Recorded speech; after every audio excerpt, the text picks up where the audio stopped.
Père et du Fils et du Saint-Esprit, ainsi soit-il.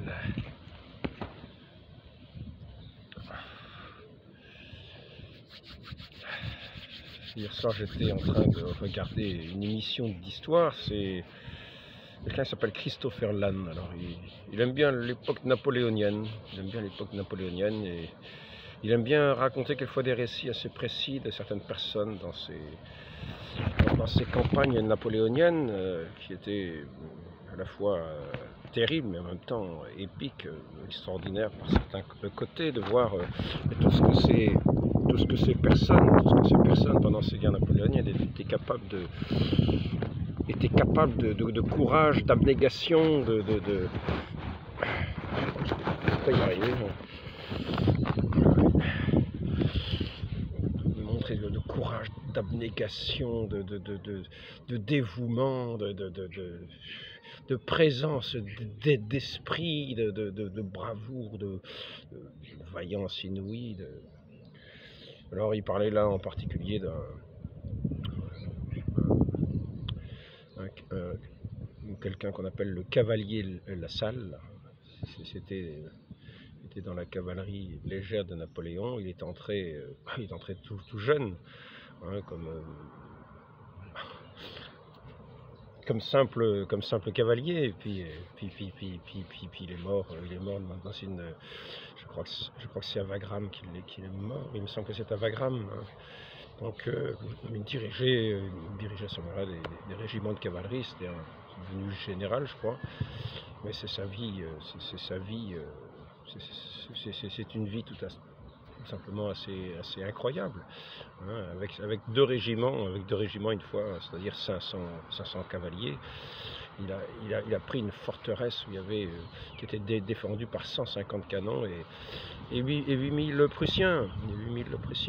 Il a fait simplement croire que il avait disposé les troupes à un endroit. Il avait fait faire des canons en bois, et puis il avait laissé penser qu'il y avait une grande armée en face, alors qu'il n'était que 500 cavaliers. Et puis il est venu frapper à la porte de la ville. Il a dit capitulez, sinon on rase tout. Bon, ben, les autres ont capitulé. Et quand ils sont sortis de la ville, ils se sont rendus compte qu'ils étaient devant 500 cavaliers. Alors ils ont voulu regimber, mais bon, après ça, malgré tout, ils étaient sans doute désarmés après. Donc voilà, ils se sont simplement rendus. Donc, et Napoléon a dit ce mot-là: si maintenant les cavaliers se mettent à prendre des villes, on va enlever les régiments d'artillerie et du génie, quoi. Mais c'était quelqu'un qui n'a pas peur de donner de soi, et qui était toujours aux premières lignes, toujours au milieu de la mitraille, au milieu de... Un autre, c'était par exemple aussi que j'ai pu voir le maréchal Lannes, qui lui est mort à l'Essling, boulet de canon. Il a mis 6 jours à agoniser, mais alors lui, il était toujours à être en tête le seul soldat, lui aussi sous la mitraille, aller les rechercher quand ils s'enfuyaient, puis les ramener, et puis montrer toujours l'exemple d'être toujours en tête. On se demande comment ces gens-là ont pu ne pas être emportés dès les premières journées, dès les premières années. Ils sont restés des années à agir de cette manière-là, de cette façon-là, sans s'épargner aucunement. Et on peut voir que c'est quand même assez quelque chose d'admirable, mais quand même dans ce dévouement, dans cette forme d'héroïsme guerrier, hein, on n'était pas les seuls, c'était assez courant. Puis ils ont des traits un petit peu quelquefois originaux. Par exemple, au sujet du cavalier Lassalle, c'était quelqu'un qui faisait de la fête aussi.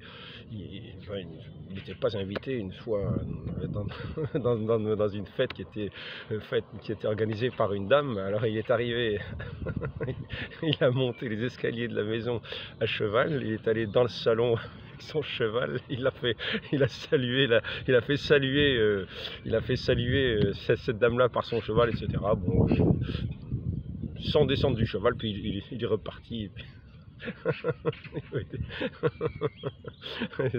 Des choses assez extraordinaires, hein, des choses extraordinaires. Lui, Saint Paul, lui, nous parle des coureurs du stade. Hein. Il dit il faut s'exercer pour les coureurs du stade pour remporter une couronne de laurier qui fane. Hein. Cavalier de La Salle disait j'ai eu les honneurs, la fortune, comment dire, cette gloire, etc. Maintenant, je peux mourir. En gros, il dit ça, quoi. Hein. Et puis il est mort très peu de temps après.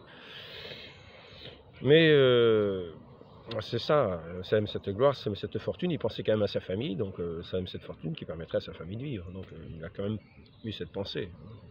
Donc c'était quand même pas ces gens-là n'étaient pas n'importe qui. C'était des personnes qui quand même qui avaient quand même comme je le disais, une abnégation d'eux-mêmes, un dévouement. Ouais. Et donc si on regarde maintenant du point de vue de la vie des saints, bien souvent, on trouvera que pour le royaume des cieux, il ne faut pas montrer moins d'héroïsme, bien au contraire. Et cet héroïsme est quotidien. Cet héroïsme est quotidien et consiste en une lutte quotidienne, en une victoire qui doit être quotidienne, en un combat qui doit être quotidien.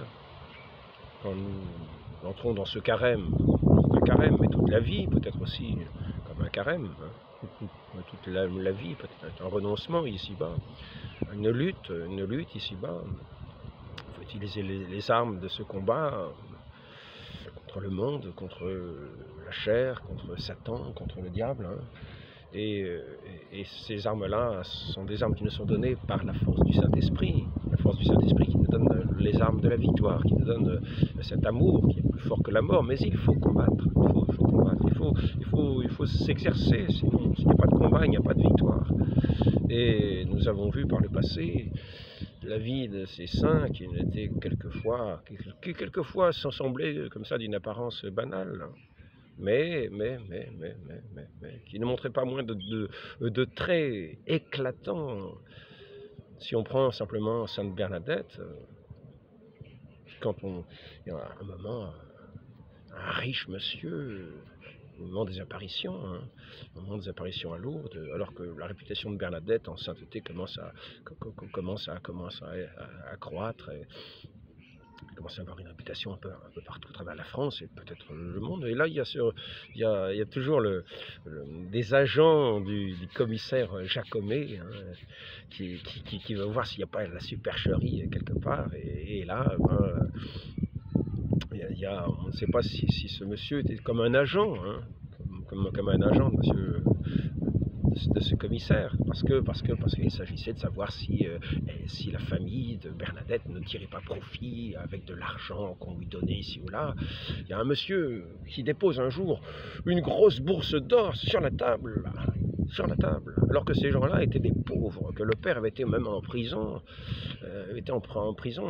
par sa pauvreté. Je ne sais plus ce qui s'était passé exactement, mais c'était des gens très pauvres. Sainte Bernadette n'acceptait pas qu'on donne de l'argent, et ses parents de la même manière.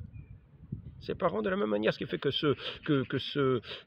cette personne, que cet homme riche qui a déposé sa bourse d'or sur la table dit mais vous pourrez en faire profiter d'autres, etc. Non.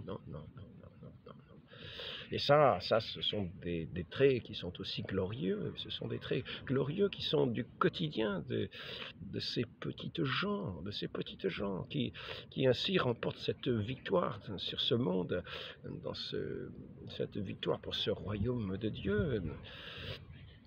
Et des traits comme ça sont les plus courants chez Sainte Bernadette, quand elle passe devant le policier, qu'elle est interrogée, qu'on lui fait subir les interrogatoires de toutes les manières, à la fois, ou bien alors doucereuse, aimable, ou bien alors justement en essayant de faire impression sur cette jeune fille qui a 14 ans, hein, en se mettant une espèce de colère, de rage, etc., pour impressionner, impressionné, cette petite, et elle reste dans cette même paix, en répondant tout simplement ce qu'elle avait toujours dit, avec des paroles, des paroles de sagesse, comme on a pu retrouver dans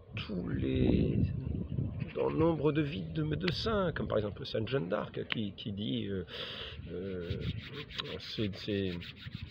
les hommes combattront, et c'est Dieu qui accordera la victoire, parce que ceux qui l'interrogeaient lui disaient, bah, si c'est le bon Dieu qui donne la victoire, il n'y a pas besoin qu'on combatte, hein, il va donner la victoire. Non, les hommes combattront, et c'est Dieu qui accordera la victoire. Et il m'a semblé avoir trouvé cette phrase-là en même temps, mais elle ne savait pas lire, dans un texte, je ne sais plus si c'était les proverbes, ou enfin un texte de sagesse qu'on trouve dans la Bible. C'est un texte quasiment, d'une phrase qui est quasiment dite dans la Bible.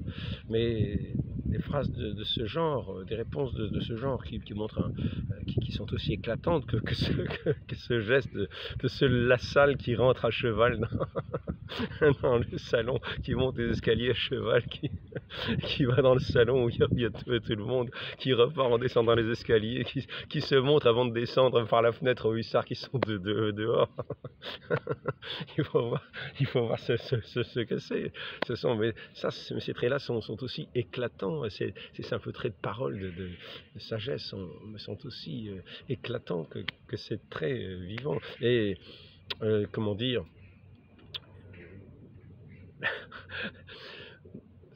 on peut voir dans la vie des saints que ce combat est un combat de tous les jours, parce qu'il s'agit dans ce combat-là de ne pas émousser cette force du Saint-Esprit qui est vraiment, qui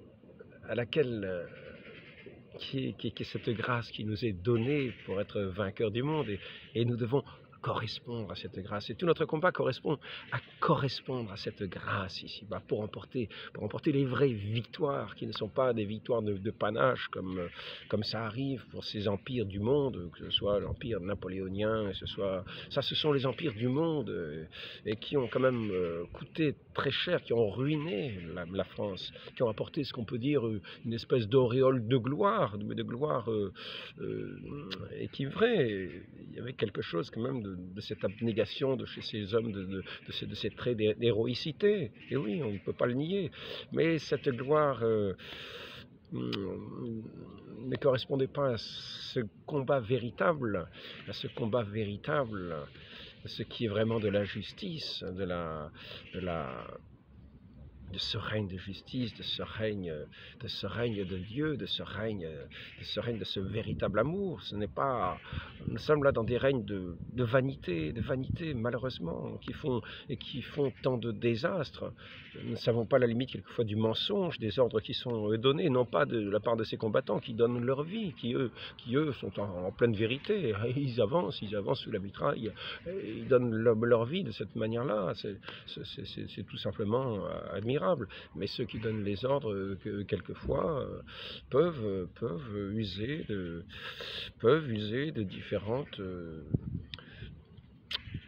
différentes ruses pour parvenir à leur fin, pour l'extension de leur intérêt, qui est leur royaume, qui est leur empire. C'est leur empire, c'est l'empire de Napoléon. Est-ce que c'est vraiment dans l'intérêt de la France? La France a été ruinée après cette révolution et cet empire. Il y a eu 2 millions de morts en France, sans compter les blessés. Donc la population qui était de 28 millions d'habitants, elle a perdu cette population qui était dans la fleur de l'âge. Ça a mis... la France a perdu ce qui faisait... disons que sa force dans cette espèce d'épopée, alors que à l'inverse, dans ce royaume des saints, au contraire, là où les saints l'emportent, là où les saints combattent, là où les saints amènent ce royaume de Dieu, ce règne de Dieu, eh bien c'est au contraire un royaume, une extension de cette gloire divine, une extension de cette vie qui se répand dans les peuples. Ce n'est pas un carnage, non, c'est l'inverse du carnage. C'est une floraison de la vie, une efflorescence de la vie. C'est une efflorescence de toutes les vertus qui vont naître dans le cœur des gens, qui vont amener justement un règne de justice, de plus de justice. Car quand on a dans le cœur cet amour divin, nécessairement, on va dans le respect à la fois de Dieu, du prochain, dans le respect de ce qui est juste, de ce qui est vrai, et non pas dans des règnes de mensonges, dans des règnes d'intérêts financiers. Non. On va vraiment dans le sens de ce qui est, de ce règne de Dieu qui donne vie, qui est venu donner la vie et la vie en abondance. Et c'est pour ça qu'il nous faut combattre avec plus d'héroïsme que tous ces soldats de ces empires, de ces royaumes terrestres. Il nous faut combattre avec plus de vaillance qu'eux, parce que ce règne est un règne. Nous ne remportons pas simplement une couronne de laurier, une auréole de gloire pour aller dans les livres d'histoire. C'est cette vie éternelle qui est promise, c'est cet enjeu de cette vie éternelle. Nous sommes face à des armées du diable qui sont comme rangées en bataille, qui ont leur règne, et justement, leur règne avec leurs ouvriers qui montrent de la valeur. Mais ces ouvriers-là, quelquefois, sont contre nous. Ceux qui montrent toute cette gloire-là, qui montrent contre la vue mitraille, quelquefois ils sont contre nous. Quand les armées françaises allaient en Espagne et ravageaient les églises ou des choses de ce genre, ce n'était pas le règne de Dieu.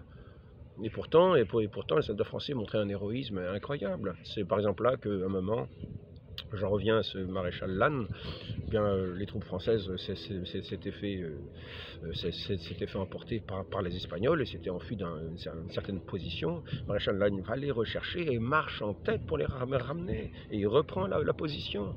Mais c'est une position qui va contre le règne de Dieu. C'est une société athée, même si Napoléon a rétabli les filles de la charité. Oui, Napoléon a rétabli les filles de la charité. Et c'est vrai que les filles de la charité avaient quand même une utilité, parce qu'on les voyait sur les champs de bataille aussi.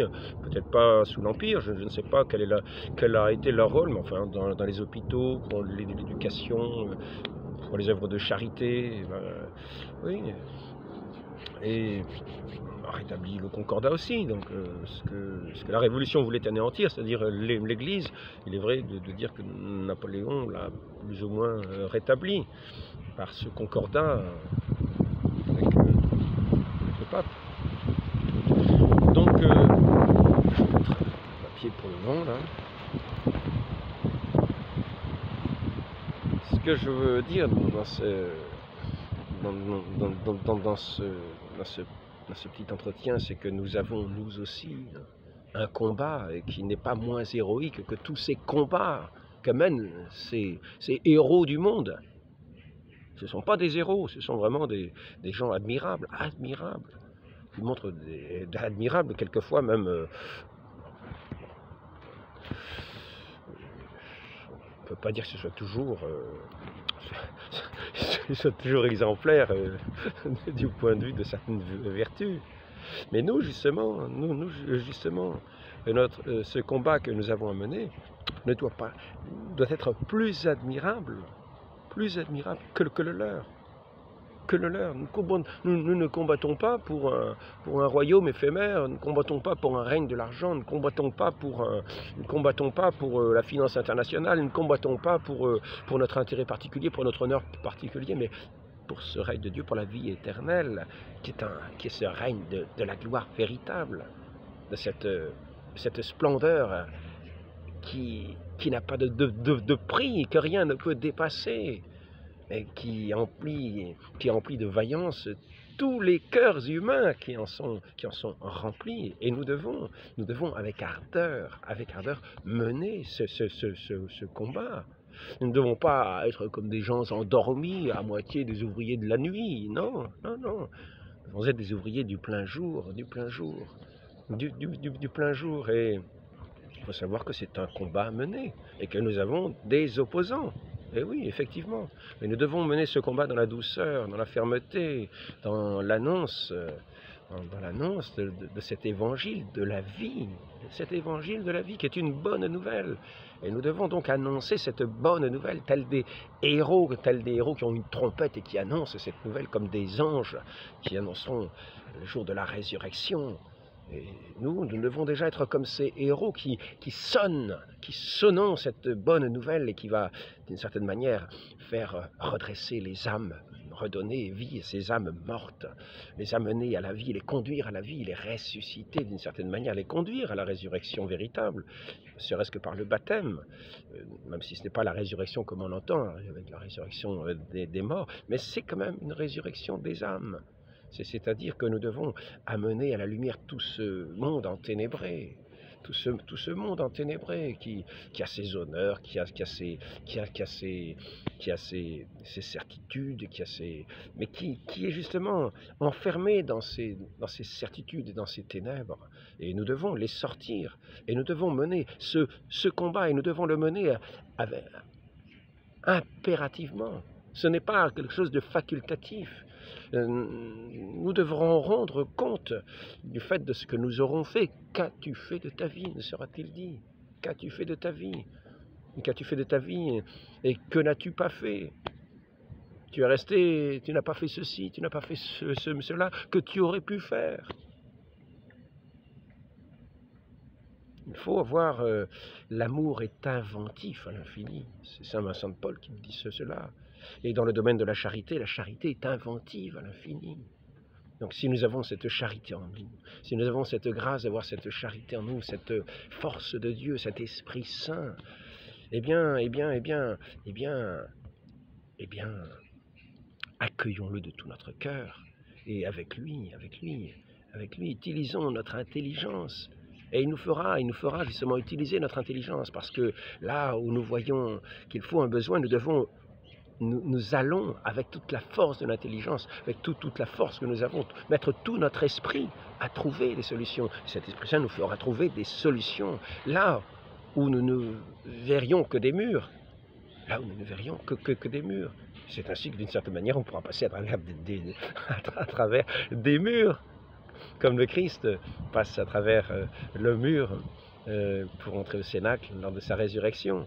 Mais là, je parle en image, mais quelquefois nous voyons comme des murs devant qui semblent nous empêcher, mais emplis de cette charité, emplis de cette force de Dieu, emplis de cette intelligence qu'il nous donne, parce que la charité est inventive à l'infini. Entrons dans ce mouvement de la charité. Et nous économiserons pas ni notre intelligence, ni nos corps, Voyons ces missionnaires partout où ils sont allés. Ils ont conquis quelquefois des empires à eux tout seuls. Ils sont allés quelquefois quasiment seuls. Si nous pensons à Saint François Xavier, il n'avait pas toute une armée avec lui. Non. Ils se sont donné de la peine, ils ont marché dans la solitude, dans le froid, dans la faim, dans des pays inconnus, dans des pays tout à fait inconnus, au milieu de jungles, au milieu de bêtes sauvages. Et ils avaient ce courage et cette force de faire tout cela, dans des traits les plus héroïques, en affrontant des populations qui étaient quelquefois hostiles. Ils arrivaient dans des pays hostiles. Un bon nombre sont morts martyrs pour témoigner de la foi. Ils ne se sont pas économisés. Ce royaume de Dieu ne demande pas des gens qui économisent. Non, ce sont des gens qui se donnent, qui vont au-devant de cette mitraille du monde, qui se donnent, et avec raison, justement. Il faut utiliser la raison, il faut utiliser l'intelligence, mais il faut utiliser les dons de Dieu, les inspirations qu'il nous donne, car il est cet esprit d'intelligence. Sachons écouter ces inspirations pour mener ce bon combat, pour mener ce combat de la gloire de Dieu, du saint nom de Dieu. Donc, il nous faut bien considérer que nous ne sommes pas ici-bas. Nous ne sommes pas ici-bas pour dormir. Dans les cimetières, là où nous allons, nous voyons ici repose, mais ce n'est pas ici-bas maintenant l'heure du repos. Il n'est pas l'heure de se croiser les bras, de mettre les mains dans les poches.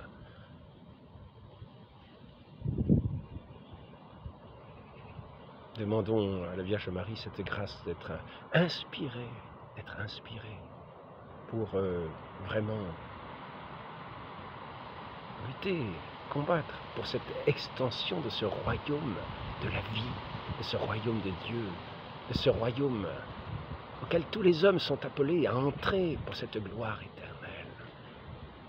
Très Sainte Vierge Marie, accordez-nous cette grâce de ne pas être des endormis, mais de veiller. Et à l'exemple des saints, de marcher à leur suite, et à la suite de votre Fils bien-aimé, qui est notre modèle, qui est notre grand chef, qui est celui qui nous a donné par avance la victoire, et qui a combattu avec cette arme de la croix, sous cette bannière, qui nous a donné la victoire par cette bannière, qui est notre bannière de la croix, à laquelle nous marchons à sa suite, dans cette abnégation, dans ce renoncement à nous-mêmes, dans cet amour du prochain, dans cet amour de Dieu. Ainsi soit-il, au nom du Père et du Fils et du Saint-Esprit, ainsi soit-il.